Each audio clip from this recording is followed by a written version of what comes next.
Welcome back to Maniacal Music Musings. Your musers are back once again, and yes, we shooting first as always. I'm your host, Jeremy, with this sexy, mean mug like Thanos.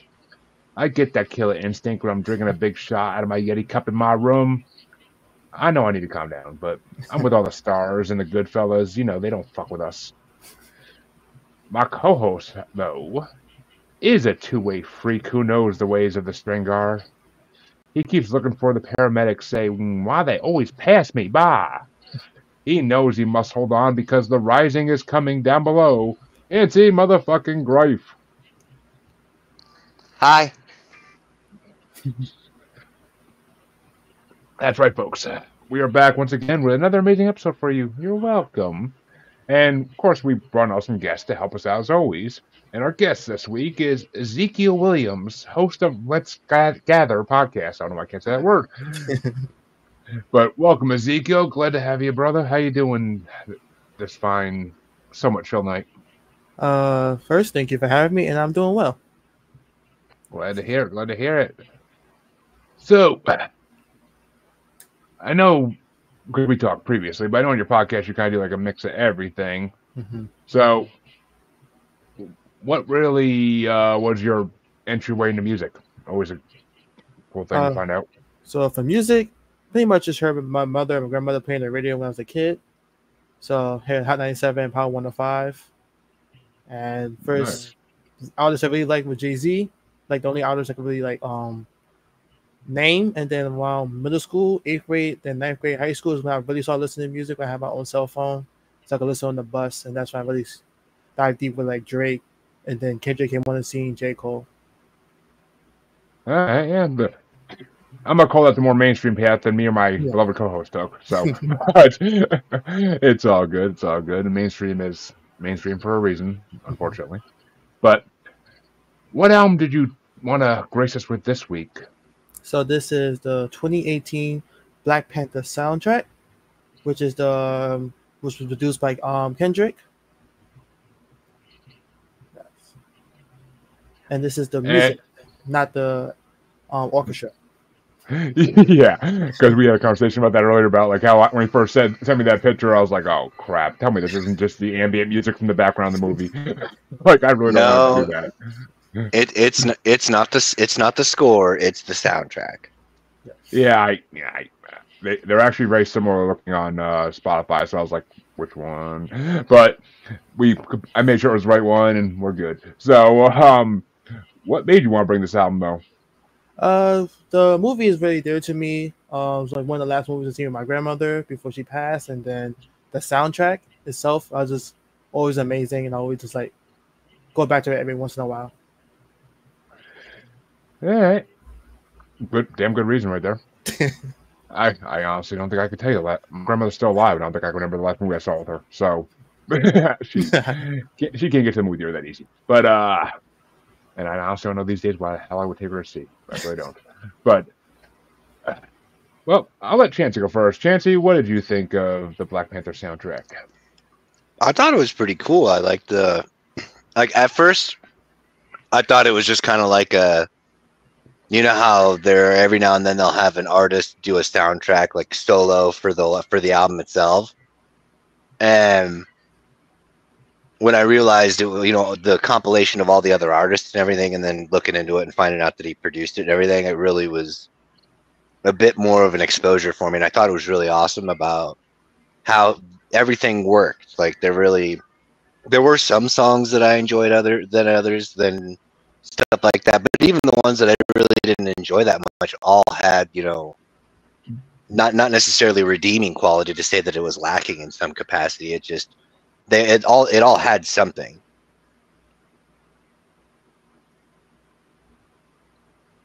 Yes, and I mean personally, I saw Kendrick, and I am not the biggest Kendrick fan, so I was like, oh God, help me. But I mean, I'm also a huge Marvel head, so when I saw Black Panther, I was like, ooh, interesting. Makes it a little more in my realm. So I was like, all right. I'm sure I'm gonna know a couple of the pieces of these songs from the movie actually. So, and of course I recognized a few here and there, but overall, I mean, there's definitely songs on it I loved. There's songs on it that I was just like, eh. But there are songs on it I loved, and I mean, Kendrick we've done a couple of his albums on here, guest brought on. I'm pretty sure How to Pimp a Butterfly and Damn were both brought on, but or not. Well, I don't think Damn's the name of the album. I think it's College Dropout, if I'm not mistaken. But No, damn. Yeah. oh, it is Damn. Okay, yeah. That's the third one. But yeah, those are both brought on. So I mean, Kendrick is very hit or miss to me. I either like it or I don't like it. There's no in between with him. So I mean, this album altogether, I liked it more than I thought it would. But I can't say I'd probably ever go back and listen to it again. Just no, it doesn't have that re-listenability to me. I've heard it. I've sunk all of it in, and then that's as far as I'm going. That's all I'm going with it. But I don't know. I may have heard one of these on Spotify and put it in my songs. I don't freaking know. I don't remember really. I listened to this yesterday morning. But what were your top 5 off this album? Because that's what I'm kind of curious to hear for this one. Is because the top 5 in this one I think are going to be all different. For me? Yep. Yeah. Okay. So top 5. Starting from 5, you have King's Dead. And then 4 is Ops. Then All the Stars. Seasons, and then Paramedic. Maybe not as different as I fucking thought, but maybe not. But Chancey, what were your top 5? I actually had 2 honorable mentions. Number 7 was Big Shot. Number 6 was Ops. Number 5 was Paramedic. Number 4 was X. Number 3 was Pray For Me. 2 was the King's Dead, and number 1 was All the Stars. Like I said, not that different, but I mean, I actually had an honorable mention as well in this one because it got thrown in there. But The Ways is my honorable mention. That I mean, I really didn't write notes about what I typically like about either any of these. Honestly, it's just they were all the ones that actually were like, all right, this is kind of good flow or something, or good lyrics in it. Number 5 was Big Shot. That one was actually the lyrics in that one were good. I remember that. But number 4 was Paramedic because I liked the flow, how fast the flow of that song was, and it was actually pretty cool. Number 3 was All the Stars because that's the one I remember from the movie more than anything. I'm pretty sure that was the credit song, if I'm not mistaken. Yeah. But number 2 was King's Dead.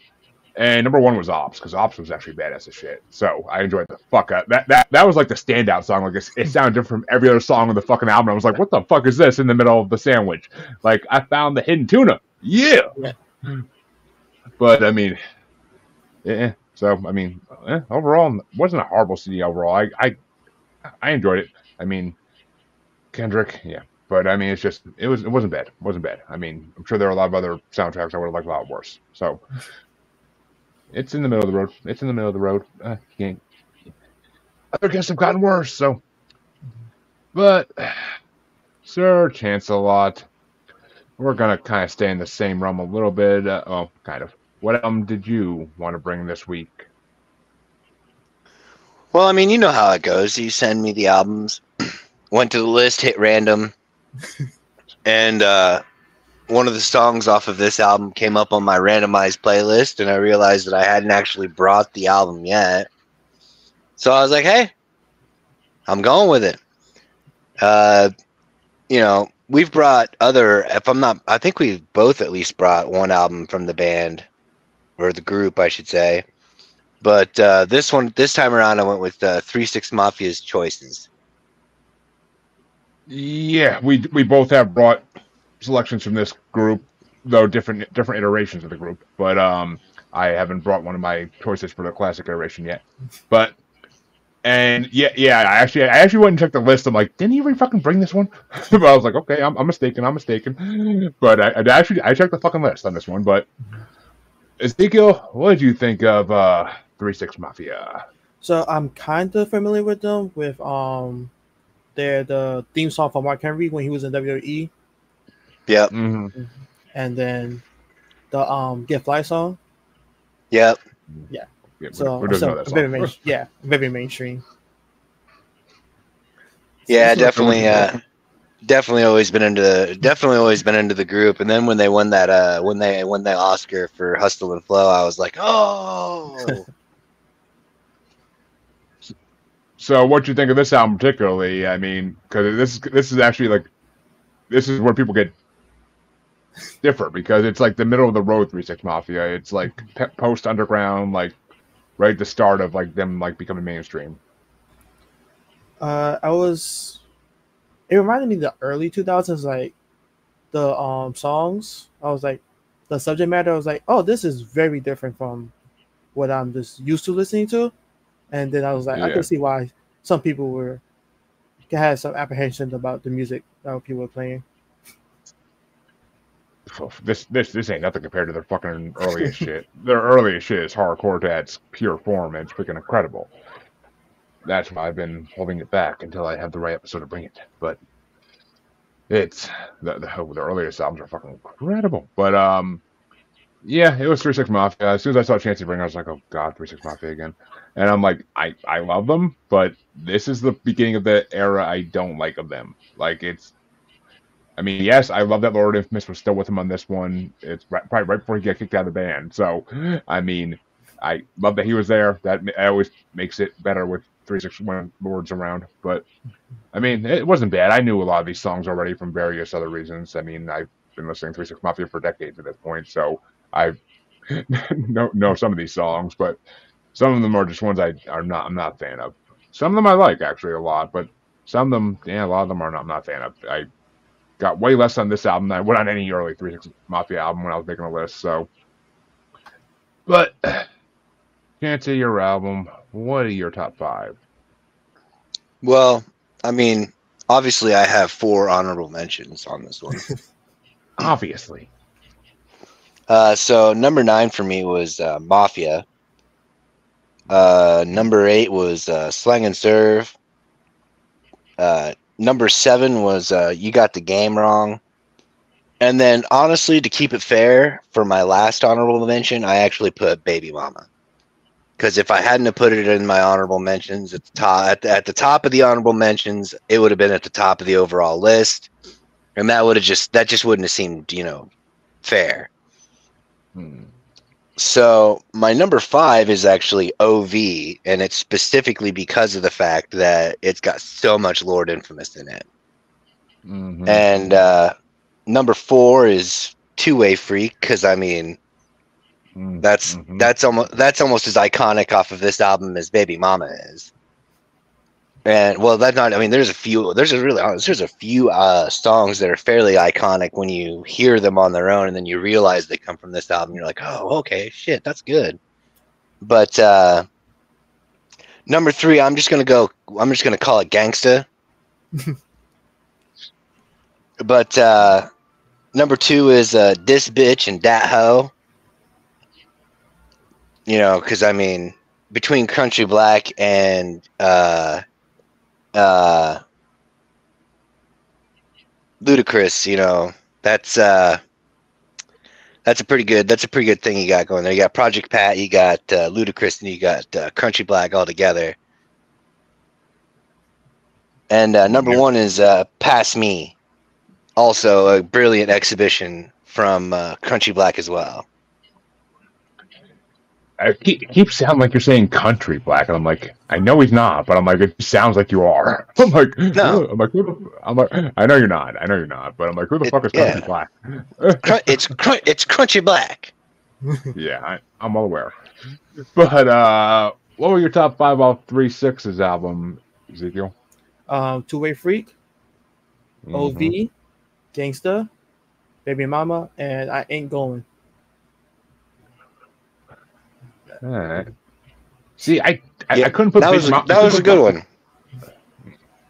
I couldn't put Baby Mama on my list. It's too trashy to me. It's just I feel dirtier listening to it. Like not like that way, but I just feel like trashier listening to it. I'm like I would not feel comfortable listening to this driving down the road and having people stare at me as I listen to it. Like I just don't.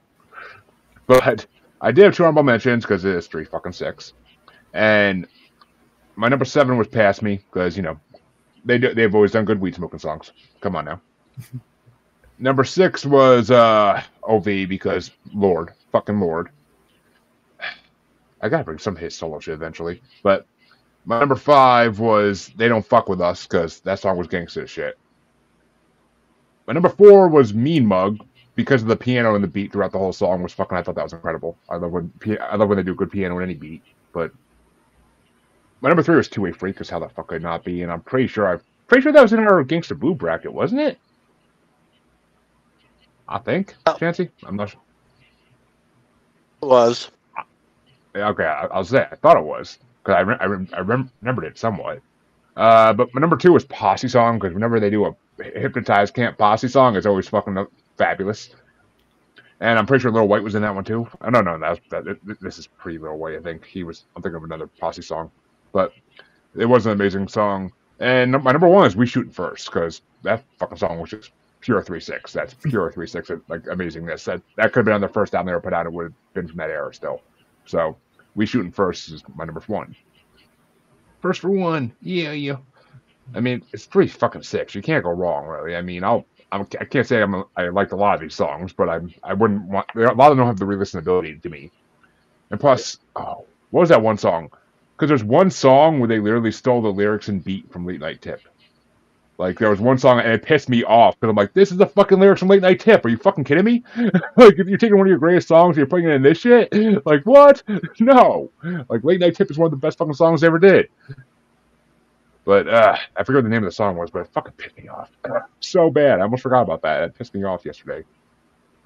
But, that's 2 albums down. Damn. We're getting through them fast tonight. I don't know why. Like, it's just, okay. I think me and Chancey haven't had, because it's not me or Chancey flipping out the other one yet. That's why. Things may change, folks, but, because we're going to my album. And of course, see, you brought a superhero album, and I'm like, all right, fuck. This might finally be the time to unveil this side thing I've been sitting on for a while, like waiting for the right opportunity to bring on at least one of the albums. And I'm like, fuck it. I'm bringing up the debut full-length album of Underground Avengers, Anomaly 88, which they actually did it. They did an EP back in like 2012, and then they didn't release this one until like 2018. So like, it took them a while to get started. It took Twisted starting their own label and officially signing Underground Avengers and getting them going, because Boondocks is on there and he's already one of their artists. So why the fuck not? But I love this album. And to me, it came out like right between Infinity War and Endgame, so it's kind of like right in that moment, and it's fucking amazing. And they do a lot of great samples on this fucking album from all different types of movies and shit. So I like the rappers. I mean, Boondocks is as everybody listens to this show knows, is one of my fucking favorites. Buckshot and Class, they're all right. I've never been a huge fan of either. Buckshot's pretty decent. He does a lot of shit with Boondocks, so I know him more. But Class, I could always hit her. I could leave him out of the group. I'd be fine with it. There's a couple other people you could bring in. That'd be a lot better. But, but I mean, overall, the fucking group is amazing, and they do a lot of pop culture references. They have a song on the next album after this one called King Kong, and it's fucking epic. Which I'm pretty sure Jelly Roll's in that one too. But fucking, and they're kind of concept albums, because they follow like a storyline in a way. The skits are really cool and shit too. It's almost like you're actually watching a movie sometimes if you listen to it and you're not really paying attention to what's going on around you. But I figured it's finally time to bring it on, superhero album versus superhero album. So what did you think of Underground Avengers, Ezekiel? First I had to get used to it. I was like, this is different. And then once the like the first like full leaf song played, then I was like, okay, now I understand what's going on. And then as I went to the album, the references I started catching, and then like the references to other songs, I was like, oh, this is amazing. Shit, nice. Yeah, it's different. That's for damn sure. And Jancy, I'm kind of down to hear, because I honestly didn't know which way you were going to go in this one, because it's not like it's straight horrorcore at all. So I was kind of curious. Yeah. If I'm not mistaken, I think isn't this the album that they sampled Phil Collins? Covered more than sampled, but yeah. Whatever, same thing. So okay. I just wanted to make sure that I was thinking of the appropriate heaping piece of shit before I fucking went on some type of a nuclear goddamn tirade. I literally feel like every time you do this to me, there should be some kind of a fucking national, or no, I shouldn't say national, but like a emergency assembly of the United fucking Nations. Seriously, at some point, I'm gonna get some type of a binding resolution to prevent you from bringing this horrorcore nonsense back It's on not fucking hardcore any. even. Listen, fucking.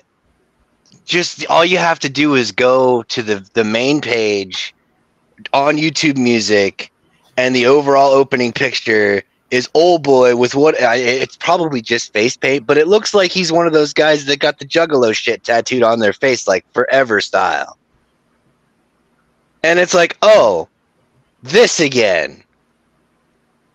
But I did listen to it, and I was like, okay, there's one exquisite redemption to this entire trash album, and that's okay with me. Yes, son of a bitch. Yes, son of a bitch. I saw it coming. I saw it coming, but I just, this episode needed one of those, so it's okay. It's okay. But, well, I had 4 honorable mentions, motherfucker, so payback's a bitch. I mean, 4. Yeah, I had 4, so it's only fair. Exactly. Which, my first honorable mention is My Room, mainly for the instrumentals in it. The fucking instrumentals in the beat are fucking incredible. It's like a horror movie almost. It's fucking awesome. My number 8 is Hold On, because they actually do a cover song on every one of their albums. On one of the other ones, it's Don't Stop Believing, and they actually do a pretty decent job of it, actually, in the style they do it. But Hold On was actually, I thought it was done good. I mean, they didn't do a straight cover. They just kind of like picked and choose what they wanted to keep. But I mean, that's they do Don't Stop Believing as well. Like their verses are a lot different than the original. So it's, I enjoyed it. My number 7 is The Rising, because it's got a fucking phenomenal tempo to it. Phenomenal. Number 6 was Killer Instinct, because it's just everything's amazing in that song. Lyrics, beats, everything. My top 5, honestly, could get moved around and switched around if I listen to it again, probably, but they're fucking all amazing. All amazing. My number 5 is Goodfellas. Fucking love the references, love the fucking mafia tone to it. And my number 4 was Calm Down. The flow is so fucking incredible in that song, and the verses are so, like, they hit home. My number 3 is Strangar. A lot for the opening sample, because it adds a great element to the song. And it's kind of the same with number 2. Thanos is a fucking incredible song. You should have gone for the head. Like, that's the way to open a song. Like, I mean, it's got so many good appearances on it, like fucking Chris Calico, Jelly Roll. Like, it's got so many good. I think Young Ricketts on it too, if I'm not mistaken. But it's fucking just so many good cameos on it. And my number 1 is Yeti Cup, because whenever Twisted produces a drinking song, it's always a fucking good song. And Yeti Cup is fucking incredibly good. I fucking love it. Twisted did this fucking series of songs called Wasted. I think there's 5 of them now, but the first like 3 are so fucking incredible songs, and so many. I think all 3 6s on one of them too. But what were your top 5 there, Ezekiel? I'm kind of curious. My Room, Stranger, Goodfellas, Hold On, and then Thanos. Oof. Yeah, all fucking amazing ones. Yeah. And Chancey, I'm dying to hear, because I know your number 1's going to be the one that was a redeeming one. So number 5 for me is Yeti Cup. And it should be fucking considering itself extremely fortunate that it even made the list on this fucking top 5. Well, I should say top 4 extravaganza of fucking just obscenity and just distaste. Number 4 is Bring the Blood. Number 3 is Goodfellas, because I kind of felt like Joe Pesci, except for I only wish I got shot in the back of the fucking head listening to this fucking thing. Number 2 was Hold On, and then number 1 was Thanos, because you forgot about Tech 9 being in that fucking thing. Yeah. And he was actually the redeeming force behind. They knew that this thing sucked so fucking bad that they had to make something epic, put it damn near at the end of the entire album, and then started off with the best feature that they could put in there. That's how much they knew that this was a heaping radioactive piece of just fucking triceratops shit. And as Jeff Goldblum said, now that is one big pile of shit. You truly are a son of a bitch. But, well, damn, folks. We've brought you 3 albums in as short as time as possible. And you know, we had a long episode recently. I just edited, so I'm honestly, it evens out in the end. It all evens out. But the pizza dude's got 30 seconds. I'm very efficient. Sorry about that. It's not a bad thing. You're good. No, you're good. But Ezekiel, why don't you tell them about your podcast, Low, and where they can find it and you?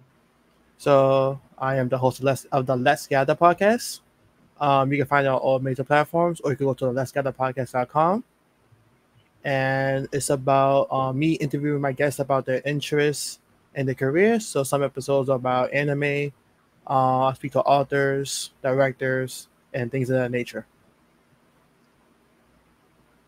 And you can find me on all social media on the either Let's Gather pod or Let's Gather podcast.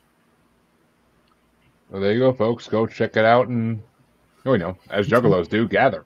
So, but actually, I think that's this weekend, if I'm not mistaken. I don't really know off the top of my head anymore, but I think it's this weekend. Thought I saw Scum posting a video that he's on his way there. But Chanty, where can they find you besides the void sucking out of my happiness? Yeah, I was gonna say living rent free in your head for the rest of the night. Instagram and TikTok is the Red Eye Roundtable, hence the giant red eye. And then X is Red Eye Table, and Facebook. That's my actual first name. Good luck. Good luck indeed.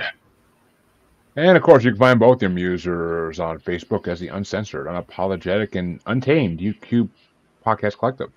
And you can also find us on XXBaby in the Gram as at Juggalo Bastard. And you can find us on TikTok as at Juggalo Bastard Podcast. And, of course, we're on YouTube, Maniacal Music Musings. Check out our videos. Check out all the episodes. And we also are proud members of Parapost and Blind Knowledge Network, because, all knowledge was blind until Thanos came and bitch slapped Chansey for bad talking that CD. But come back in a week or so and hear us talk again, and check out by the time this comes out, it'll already be. Go back and check out the Serial Killer music bracket that we are starting this weekend. Until next time, we thank our guest Ezekiel for coming on. Of course, it was a fun time. And until next time, we'll see you again.